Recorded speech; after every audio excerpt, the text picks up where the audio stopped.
이 세상 그 어떤 인생도 형통한 일만 계속되는 인생은 없습니다. 또 반대로 이 세상 그 어떤 인생이라고 할지라도 처음부터 끝까지 풍랑만 있고 역경만 있고 고난만 있고 그런 인생도 없다는 것이죠. 사실 하나님은 절묘하게 이 두 가지를 병행해서 사용하심으로 말미암아 우리를 하나님의 사람으로 친히 만들어 가십니다. 그 모든 것이 하나님의 전적인 주권에 달려 있는 문제라는 것이죠. 그러니까 우리를 택하여 주신 것 자체가 얼마나 큰 은혜가 되겠습니까? 이는 오늘 본문에 등장하는 요나도 마찬가지인데요. 오늘 본문을 보시면 하나님의 낯을 피해가는 요나가 처음에는 얼마나 순조로웠는지 몰라요. 모든 것이 불순종했음에도 불구하고 계획대로 되어가는 것처럼 보입니다. 하나님께 불순종했는데 3절을 보니까 성경에 어떤 표현이 있냐면 마침이라는 단어를 쓰고 있거든요. 마침 다시스로 가는 배가 딱 도착을 하는 것이죠. 하나님께 불순종했음에도 불구하고 그 모든 일이 일사천리로 잘 진행되는 것처럼 보이는 것이죠. 근데 이러한 기쁨도 잠시뿐이고요. 갑자기 예기치 못한 풍랑을 만나게 되는 것입니다.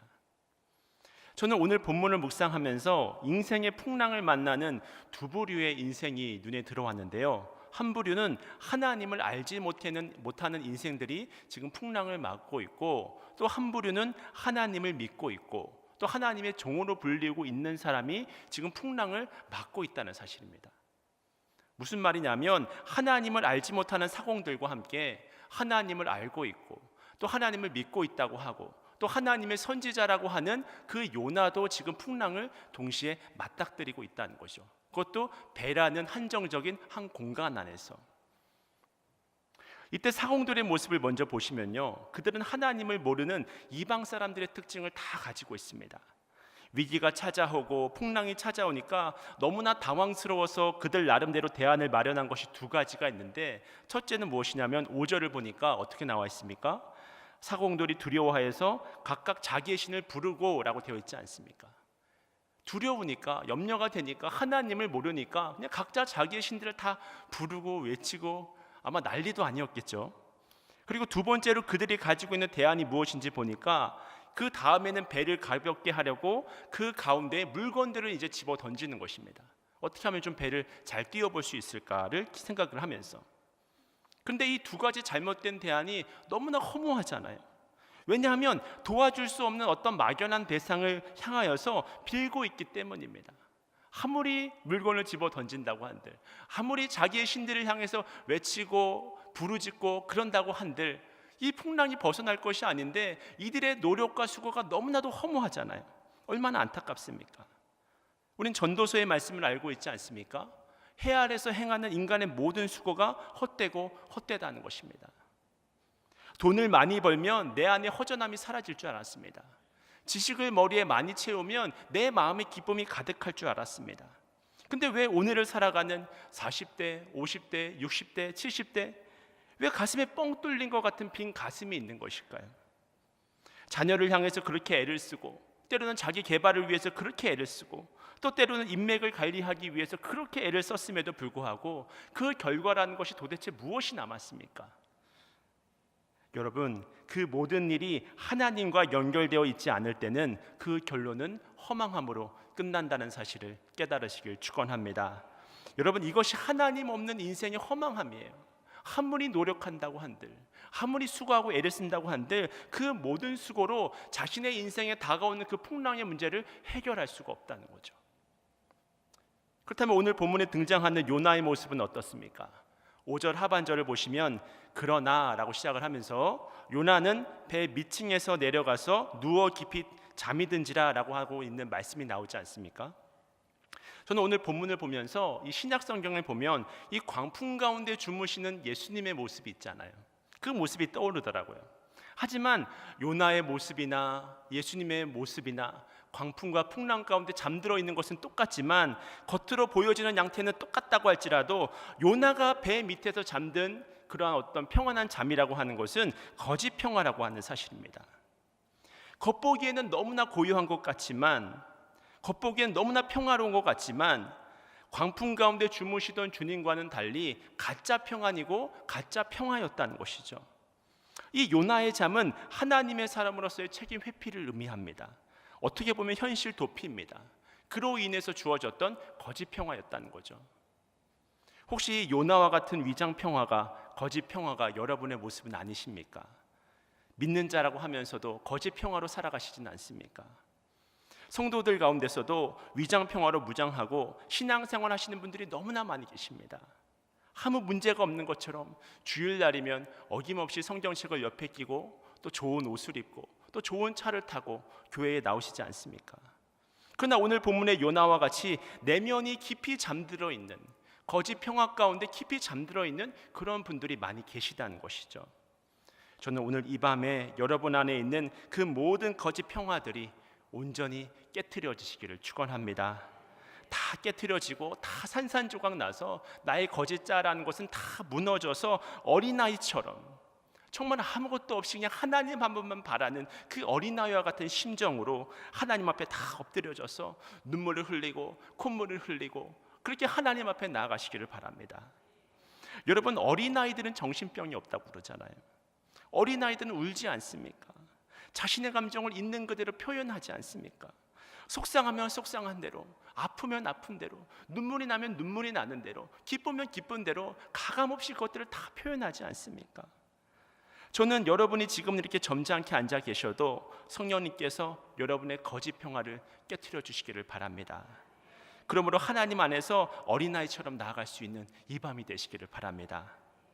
그렇다면 거짓 평화를 우리가 왜 깨트려야 하냐? 왜냐하면 이 거짓 평화가 우리의 신앙생활을 주관하게 되면요, 우리도 모르는 사이에 무기력해지기 때문입니다. 의욕이 없어져요. 소명이 없어져요. 하고 싶은 일도 없어져요. 다 모든 것들이 귀찮고 하기 싫고 괜히 덤으로 주어지는 일은 불평이 나고 불만이 나오고. 여러분, 요나가 하나님의 사명을 받아서 니느웨를 향한 발걸음을 돌렸다고 한번 상상해 보십시오. 배 밑바닥에서 지금 잠이나 잘 수 있겠습니까? 가슴이 불타오르고 막 가슴이 터져 나올 것 같고, 이제 나를 통하여서 니느웨의 복음이 선포된다는 그 감격 가운데 그렇게 있었을 텐데 지금 배 밑에 잠들어 있다는 그 사실 자체가 이 거짓 평화 가운데 잠들어 있다는 것이 아니겠습니까? 이 모든 것이 바로 요나의 불순종의 결과였다는 것이죠. 저는 지난 15일에 이 육교가 중국으로 단기 선교를 출발했을 때 그 전날 밤을 꼬박 새웠습니다. 그때 왜 제가 잠을 못 이루었나를 생각해 보니까 어쨌든 제가 책임지고 있는 자리에서 선교를 잘 갔다 와야 되겠다는 마음이 있잖아요. 그러니까 한편으로는 긴장이 돼서 잠이 안 되고 또 한편으로는 하나님께서 어떻게 무엇을 내게 보여주실까 하는 부분들이 설레어가지고 마치 어린아이가 소풍을 기다리는 마음처럼 밤을 못 자고 분명히 눈은 감았는데 깨어있는 거 있잖아요. 그렇게 제가 밤을 샜던 것 같습니다. 선교지에 가서는요, 우리의 거의 모든 일정이 12시가 넘어야 끝이 났는데 어떤 때는 새벽 2시에 자기도 하고요. 근데 하나님께서는 어김없이 저를 새벽 4시에 깨우시는 것입니다.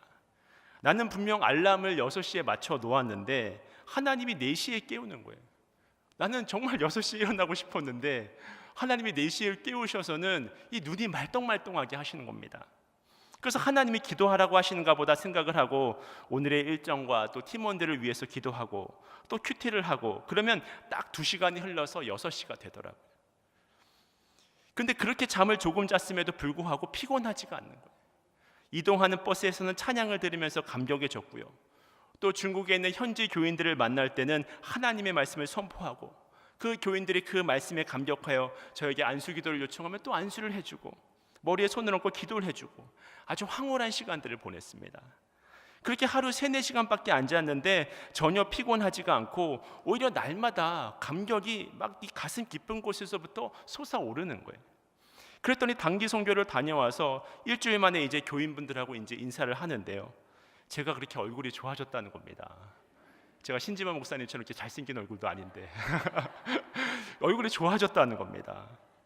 그럼 저뿐만이 아니고 저와 함께 단기 선교를 갔던 교구장님도 그런 이야기를 많이 들으셨다고 하고 다른 팀원들도 마찬가지더라고요. 여러분, 이뻐지고 잘생겨지기를 바라십니까?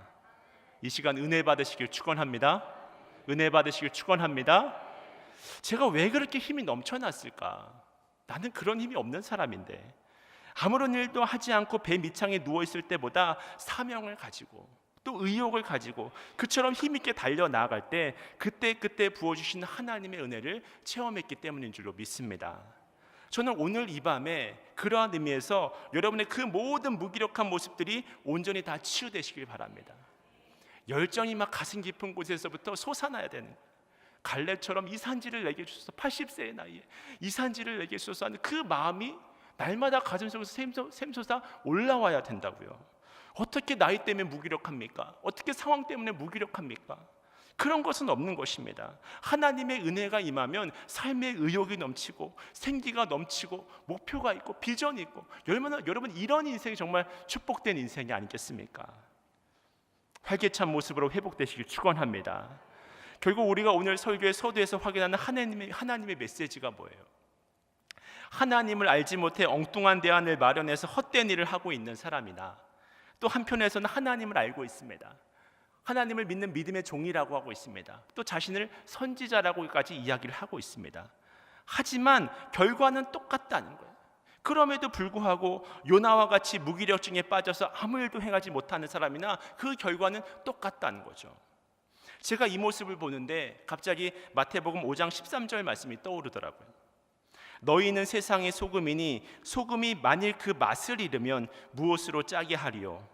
후에는 아무 쓸데없어 다만 밖에 버려져 사람에게 밟힐 뿐이니라. 이 말씀이 떠오르더라고요. 여러분, 우리는 하나님의 자녀가 아니겠습니까? 주님이 우리 안에 살아 계심으로 자녀로서의 권능과 권세로 살아가는 사람들이 바로 우리들이란 말이죠.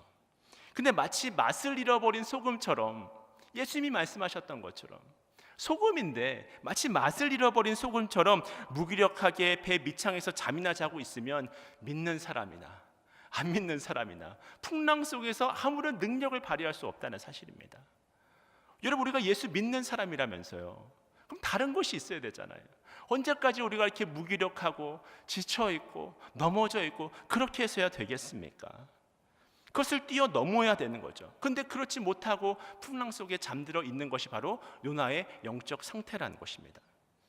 그렇다면 이제 궁금한 것은 이런 상황 중에서 하나님이 어떻게 일하시는가를 우리가 질문을 던져봐야 돼요. 우리가 신앙생활을 하다 보면 불순종의 모습을 보일 때도 있고 때로는 요나처럼 무기력증에 빠질 때도 있는 것 같습니다. 근데 이때 하나님은 어떻게 일하십니까? 사실 우리가 생각해 볼 때 요나 시대에 이렇게 자기 멋대로 하나님의 사명도 저버리고 도망치고 무기력증에 빠져 있는 요나 말고 하나님을 경외하고 하나님께 순종하고 그런 믿음의 사람들이 왜 없었겠습니까? 요나가 아니면 요 너를 세우면 되잖아요. 그렇지 않습니까? 근데 이게 뭐냐고요. 복잡하게 풍랑을 만나게 하고 선장을 동원하고 또 17절을 보시면 큰 물고기를 예비해 놓으셨다는 그런 말씀이 있지 않습니까? 그러니까 하나님이 원하시는 것이 무엇입니까?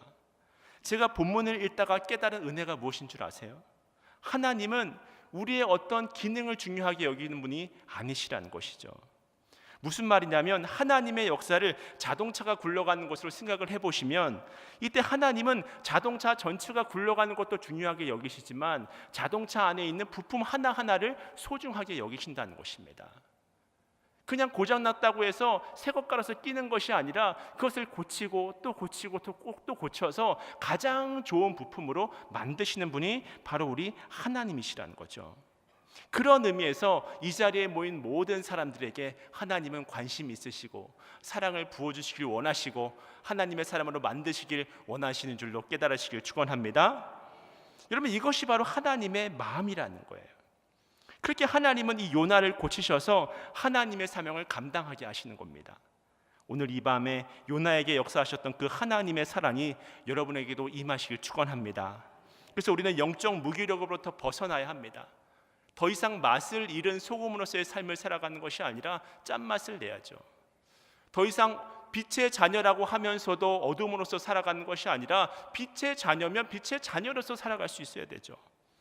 그렇다면 어떻게 우리가 그 어둠을 청산하고 다시금 맛을 내는 그러한 짠맛을 낼 수 있는 소금의 역할들을 감당할 수 있을까?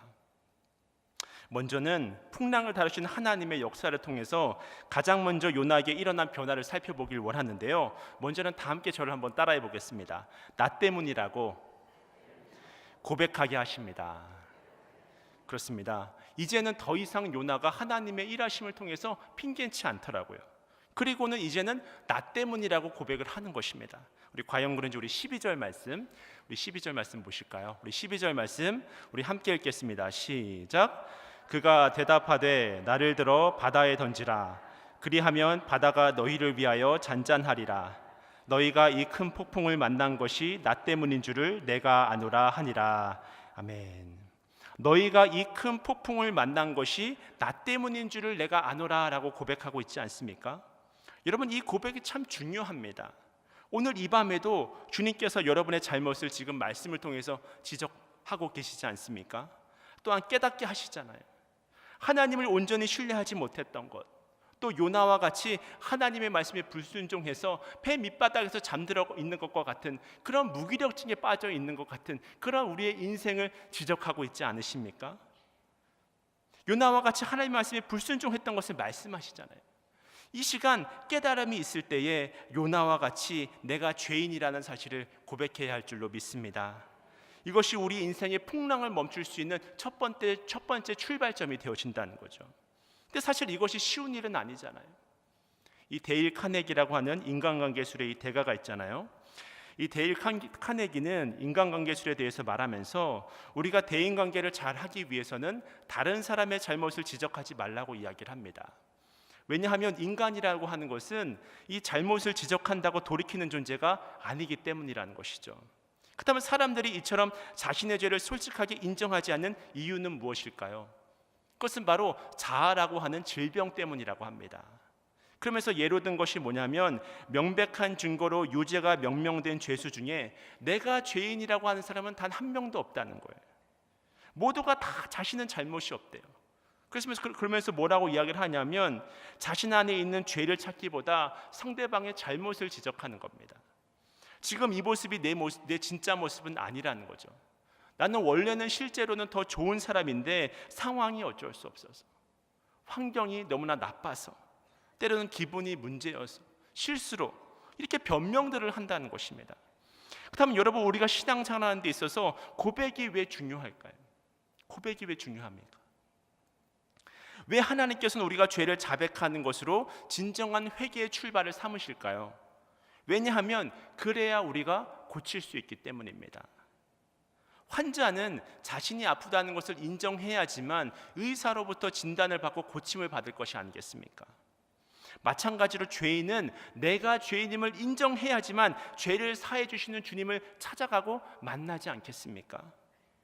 그러므로 인생의 풍랑을 만나서 좌절과 낙담에 빠져 있는 우리가 다시금 구원을 받을 수 있는, 그 인생의 풍랑을 넘어갈 수 있는 그 첫 번째 출발점은 무엇입니까? 그것은 바로 자신이 죄인임을 인정하는 것입니다. 나는 죄인이구나. 근데 끝까지 자신을 핑계하고 변명하면 그 사람은 희망이 없다는 것이죠. 이런 우스갯소리가 있습니다. 이 미국 엄마들은 아이가 막 달려가다가 넘어지면 쫓아가서 일으켜 세우지 않고 그냥 있는다고 합니다. 그러면 아이가 울다가 일어나서 이제 엄마에게 오는 것이죠. 그러면 엄마가 내가 왜 넘어졌는지, 무엇을 조심해야 되는지 가르쳐 준다는 거예요. 일본 엄마들은 아이가 넘어지면 막 달려가가지고 아이가 다치지 않았는지 본 다음에 아이가 무엇을 주의해야 할지를 알려준다는 거예요. 그렇다면 한국 엄마들은 어떻게 하느냐? 한국 엄마들은 아이가 넘어지면 막 달려가서 아이를 일으켜 세운 다음에 애매한 땅바닥을 막 내리치면서 땅바닥 뗐지를 외친다는 거죠. 이 땅바닥이 잘못해가지고 우리 아기가 넘어졌다고 그렇게 이야기를 한다는 것입니다. 무슨 이야기냐면 너는 아무 잘못이 없고 이 애꿎은 땅바닥의 잘못이라는 거예요. 그러니까 내 탓이 아니라는 것이죠. 결국 이것이 어떤 결과를 낳느냐면 아이의 길을 살려주는 것이 아니라 아이의 죄성을 강화시켜주는 것입니다. 그래서 자신의 잘못을 돌아볼 줄 모르는 아이로 만들어버린다는 거죠. 결국 이런 사람이 가장이 되고 이런 사람이 지도자가 된다면 어떤 일이 벌어지겠습니까? 여러분, 다윗의 위대함이 무엇인 줄 아십니까? 골리앗을 쓰러뜨렸기 때문에 위대한 것입니까? 사울에게 두 번 죽을 위기를 넘기면서 사울을 용서해서 살려주었기 때문에 다윗이 위대한 것입니까? 아니면 다윗이 이스라엘의 왕이기 때문에 위대한 것입니까? 그것보다도 성경이 주목하고 있는 것은 뭐냐면 사무엘하 12장을 보면 나단 선지자가 이 다윗의 죄를 지적하잖아요. 그때 다윗은 처음에는 뭔 소리인지 몰라서 뭐 이상한 얘기들을 하다가 그게 바로 너라고 지적을 하니까 다윗이 핑계대지 않잖아요. 이제는 사울에게 쫓겨 다닐 때처럼 힘도 없지 않습니다. 자신의 죄를 지적하는 거 기분 나쁘잖아요. 그냥 그 자리에서 나단 선지자를 처형해도 아무도 뭐라고 그럴 사람이 없습니다. 그런데 그런 위치와 지위에 있었음에도 불구하고 사무엘하 12장에 나타난 다윗의 고백은 뭐예요? 내가 여호와께 죄를 범했노라. 그렇게 자신의 죄를 고백하잖아요. 이것이 바로 다윗이 엄청난 죄악을 저질렀음에도 불구하고 하나님의 마음에 합한 사람이라고 불릴 수 있었던 이유가 되는 것입니다. 이것이 바로 다윗의 후손을 통해서 예수 그리스도가 나타날 수 있는 그러한 증거가 되어진다는 것이죠. 지금 이 시간 여러분에게 다가오는 인생의 풍랑을 멈추고 싶으십니까? 그러면 이 시간 하나님의 말씀을 받아들이심으로 나 때문이라고 하는 죄의 자각이 있어야 할 줄로 믿습니다. 그다음 두 번째로 우리에게 불어오는 그 풍랑을 멈추기 위해서 우리는 어떻게 해야 할까? 두 번째로 우리가 회복해야 될 것은 무엇이냐면 자신의 신분에 대한 자각이 일어나야 한다는 것이죠. 우리 다 함께 8절 말씀, 우리 여러분만 한번 8절 한번 읽겠습니다. 시작.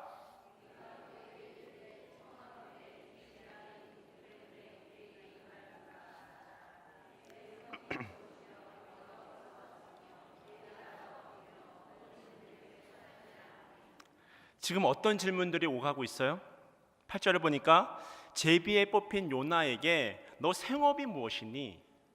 너 출신이 무엇이니? 너 민족이 어디냐? 이런 질문들을 던지는 것은 요나의 신분이 지금 무엇이라고 하는 그 정체성을 지금 확인시켜주는 그런 질문들이잖아요. 여러분, 우리가 우리 자신의 잘못을 인식하지 못하는 이유가 무엇일까요? 그것은 바로 나 자신이 누구인지를 망각하는 것입니다. 내가 목회자라는 사실을 망각하는 것입니다. 내가 교회의 장로라고 하는 사실을 망각하는 것입니다. 또 내가 교회의 권사요, 집사요, 아니 그것을 넘어서서 내가 그리스도인이라고 하는 그 사실을 망각하게 하는 것입니다. 근데 다행히도 요나는 이 선원들 앞에서 자신의 신분에 대한 지금 자각이 일어나고 있는 거예요. 잊어버리고 있었는데 내가 하나님의 선지자인데, 내가 하나님을 믿는 자인데 안 믿는 사람하고 똑같은 결과로 풍랑을 맞이하고 있구나라고 하는 그 사실에 대한 자신의 신분에 대한 자각이 일어나고 있는 것이죠. 그래서 9절을 보시면 어떤 말씀이 있냐면 어떻게 대답을 하냐면 우리 함께 9절 말씀 읽겠습니다. 시작. 그가 대답하되 나는 히브리 사람이요 바다와 육지를 지으신 하늘의 하나님 여호와를 경외하는 자로라 하고, 요나는 지금 자기를 어떻게 설명해요? 첫 번째로는 자기가 히브리 사람이라고 이야기를 하잖아요. 여러분, 히브리 사람이 누구입니까? 이 히브리 사람은 이방 사람들과 구별되어서 하나님의 선택받은 백성이 아니겠습니까? 그리고 이어서 자신을 어떻게 설명합니까? 바다와 육지를 지으신 하늘의 하나님 여호와를 경외하는 자다라고 고백하고 있잖아요. 또 이 말 속에는 어떤 의미가 담겨 있습니까? 나는 연약한 피조물에 불과하다는 것이죠. 내 인생의 주님은 하나님이시고 나는 하나님을 경외하는 자다라고 하는 고백이 담겨 있다는 것입니다. 이렇게 요나는 자신이 지금 하나님의 백성이고 하나님의 종이라고 하고 있는 그 신분이 다시금 깨달아지고 있다는 거예요. 그렇게 요나가 자기 신분에 대한 자각이 일어나니까 자신이 무엇을 잘못했는지를 깨닫게 되는 것입니다. 아, 맞다, 내가 선지자였지. 아, 그렇구나, 내가 불순종했지. 그것이 지금 깨달아지고 있다는 거예요. 그래서 10절에 뭐라고 나와 있냐면 우리 함께 10절 말씀 읽겠습니다. 시작. 자기가 여호와의 얼굴을 피함인 줄을 그들에게 말하였으므로 무리가 알고 심히 두려워하여 이르되 내가 어찌하여 그렇게 행하였느냐 하니라. 자기가 여호와의 얼굴을 피함인 줄을 그들에게 말하였으므로. 여러분, 우리가 누구인지를 깨닫는 것이 왜 중요하냐면요, 그 기준에 따라서 자신을 돌아볼 수 있기 때문입니다. 그때 우리 안에 있는 죄가 죄로서 보이게 된다는 거죠. 여러분, 복음이 왜 소중한 것일까요? 여러분에게 복음이 도대체 왜 소중합니까? 복음은 내가 누구인지를 알게 하기 때문입니다. 그게 복음입니다. 복음은 나의 실체를 정확하게 보게 합니다. 내가 하나님 앞에서 얼마나 철저한 죄인인지를 깨닫게 하는 것이 바로 복음이라는 것이죠. 여러분, 누가복음 5장에 나오는 베드로를 생각해 보세요. 베드로는 바다의 전문가입니다. 고기 잡는 일을 생업으로 삼았던 사람입니다. 그러니까 그 갈릴리 바다에서 고기를 잡는 것은 내가 가장 잘 알고 있다, 이 바다는 내가 전문가다, 그러한 생각을 가지고 있었던 것이 바로 이 베드로가 아니겠습니까? 그때 예수님께서 깊은 데로 가서 그물을 던지라는 것이죠. 그랬을 때 베드로가 예수님이 얼마나 우스웠겠어요. 선생님, 그런 말 하지 마십시오. 내가 이 바다의 전문가입니다. 내가 고기 잡는 것을 업으로 삼고 있는 사람입니다. 그런데 내가 밤새도록 그물질을 했는데 고기를 한 마리도 낚지 못했습니다. 그런데 깊은 데로 가서 그물을 내린다고 밤새도록 안 잡힌 고기가 지금 잡힐 수가 있겠습니까? 그런데 그럼에도 불구하고 한번 죽은 사람 소원도 들어준다는데 아마 그런 심정이 아니었을까? 그런 심정을 가지고 그래도 말씀하시니까 내가 말씀을 의지해서 그물을 한번 내려볼게요 해서 그물을 내렸더니 어떤 일이 벌어졌어요?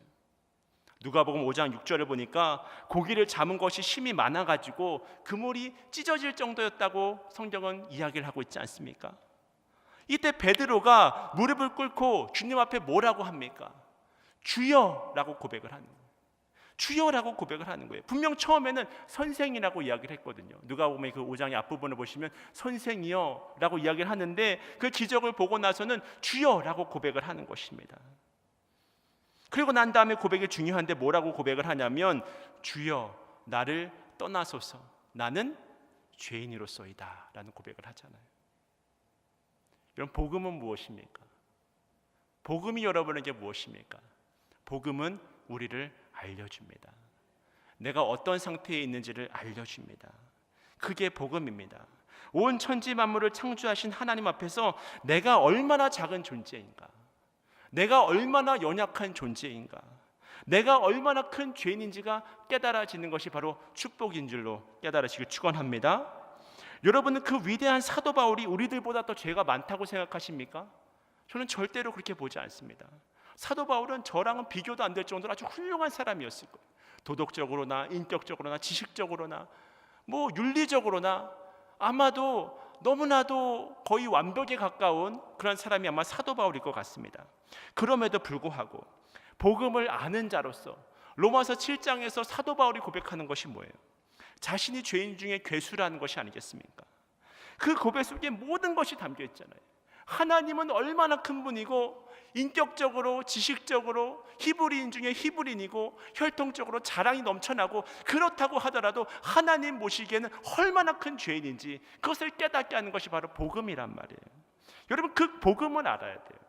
하나님은 얼마나 크신 분인지, 나는 얼마나 작은 존재인지, 하나님은 얼마나 위대하신지, 나의 생각의 지경은 얼마나 작은지 그것을 여러분 깨달으셔야 된단 말이에요. 그래야지만 복음이 우리 안에서 생명력 있게 흘러갈 수가 있는 것입니다. 그래서 그 낮고 낮은 마음에 내가 얼마나 연약한 존재인지가 깨달아진 다음에 그 다음 로마서 7장에서 8장을 넘어가면 사도 바울이 무슨 고백을 합니까? 8장에서 놀라운 고백을 하잖아요. 8장에서 사도 바울이 이렇게 고백하지 않습니까? 37절부터 그러나 이 모든 일에 우리를 사랑하시는 이로 말미암아 우리가 넉넉히 이기느니라. 내가 확신하는데 사망이나 생명이나 천사들이나 권세자들이나 현재일이나 장래일이나 능력이나 높음이나 깊음이나 다른 어떤 피조물이라도 우리를 우리 주 그리스도 예수 안에 있는 하나님의 사랑에서 끊을 수 없으리라. 아멘. 할렐루야. 여러분, 이 고백을 누가 할 수 있는 거예요? 복음을 아는 자가 할 수 있는 고백이에요. 복음을 모르면 이런 고백을 할 수 없습니다. 복음을 모르면 내가 잘났죠. 내가 내 인생의 주인이죠. 어떻게 이런 고백을 할 수 있습니까? 하지만 복음을 깨달으니까 하나님의 그 큰 사랑이 깨달아지는 거예요. 하나님의 은혜가 깨달아지는 거예요. 그러니까 로마서 8장과 같은 고백을 할 수밖에 없는 것입니다. 그것은 바로 자신의 신분이 어떤 존재인지를 깨닫게 될 때, 복음을 아는 자가 깨닫게 될 때 이러한 고백을 할 수 있었다는 것이죠. 그렇다면 마지막으로 요나가 풍랑을 멈추기 위해 제안했던 것은 무엇입니까? 그것은 바로 나를 들어서 바다에 던지라는 것입니다. 오늘 설교의 제목이기도 한데요, 나를 들어서 바다에 던지라는 거예요. 우리 12절 말씀 우리 다 함께 읽겠습니다. 시작. 그가 대답하되 나를 들어 바다에 던지라. 그리하면 바다가 너희를 위하여 잔잔하리라. 너희가 이 큰 폭풍을 만난 것이 나 때문인 줄을 내가 아노라 하니라. 그래서 그렇게 나를 받아서 집어서 던지니까 어떤 일이 벌어졌습니까? 우리 15절 말씀 우리 함께 읽겠습니다. 시작. 요나를 들어 바다에 던짐에 바다가 뛰노는 것이 곧 그친지라. 아멘. 여러분, 이것이 정답이었습니다. 이것이 정답이었어요. 우리가 인생의 풍랑을 어떻게 하면 잠잠케 할 수 있을까? 먼저는 나 자신이 하나님 앞에 얼마나 큰 죄인인지가 깨달아져야 합니다. 그렇게 나 자신의 유한함과 죄인임이 깨달아지면 이제는 무엇이 일어나냐면 하나님 안에서의 내가 하나님의 자녀지, 내가 믿는 사람이지, 내가 신앙인이지, 그런 자각이 우리 속에서 일어난단 말이에요. 마치 탕자가 이 돼지가 먹는 쥐업 열매조차 못 먹는 인생이 되었을 때에 이 자신에 대한 자각이 일어나잖아요. 그래서 다시 아버지께로 돌아갔을 때 회복이 일어났던 것처럼 내가 하나님 앞에서 어떤 존재임이 깨달아지면 우리의 신분이 회복이 되어지는 것입니다.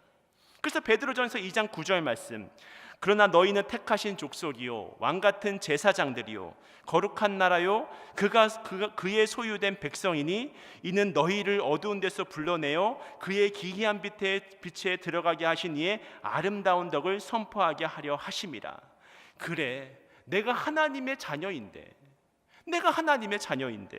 이렇게 살 수는 없지. 그래, 주님이 나를 빛의 자녀로 불러주셨는데 나의 죄된 삶을 청산해야지. 결국 신앙생활의 궁극적인 목적은 무엇입니까? 나를 들어 바다에 던지라. 결국 나의 옛자아는 죽어지고 예수 그리스도의 그 복음의 능력을 덧입어서 새 사람을 입는 것인 줄로 깨달으시길 축원합니다. 아, 그렇구나. 내 인생의 주인은 내가 아닌데 우리 주님이 주인이신데, 이것을 지금 요나가 깨닫고 나를 들어 바다에 던지라는 거죠. 나를 들어 바다에 던지라는 거죠. 이것이 풍랑을 멈출 수 있었던 비결이었단 말입니다. 이것은 곧 옛자의 죽음을 의미합니다. 마찬가지로 여러분 안에 옛사람이 죽어질 때 여러분 안에 있는 앞에 있는 그 어떤 거친 풍랑도 멈추게 된다는 사실을 깨달으시길 축원합니다. 그렇지 않고 여러분의 인간적인 방법으로 해결하려고 하면 끝이 안 나는 거예요. 영원히 여러분 문제가 풀리지 않습니다. 풍랑은 멈추질 않습니다. 죽어야 끝나는 것입니다.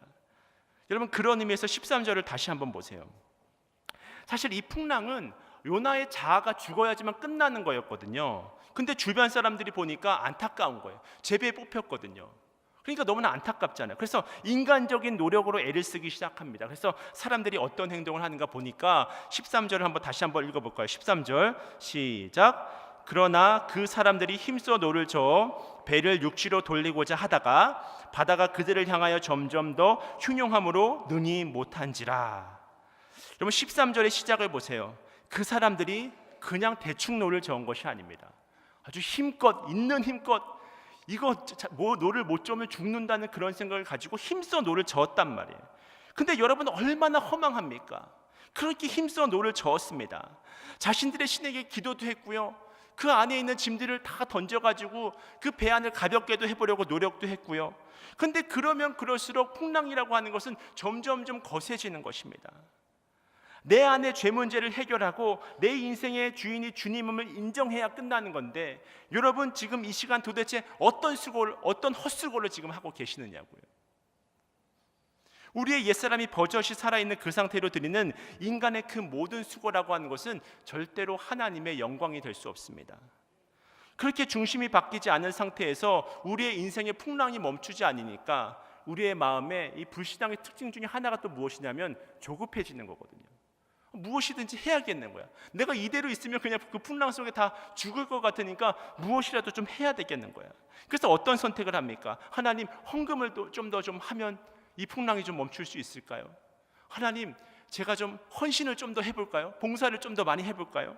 아니, 왜 풍랑이 멈추지 않죠? 하나님, 그럼 제가 좀 구제를 좀 많이 좀 해볼까요?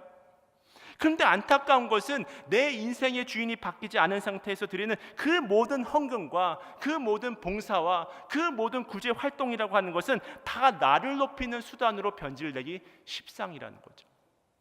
그것이 안타까운 거죠.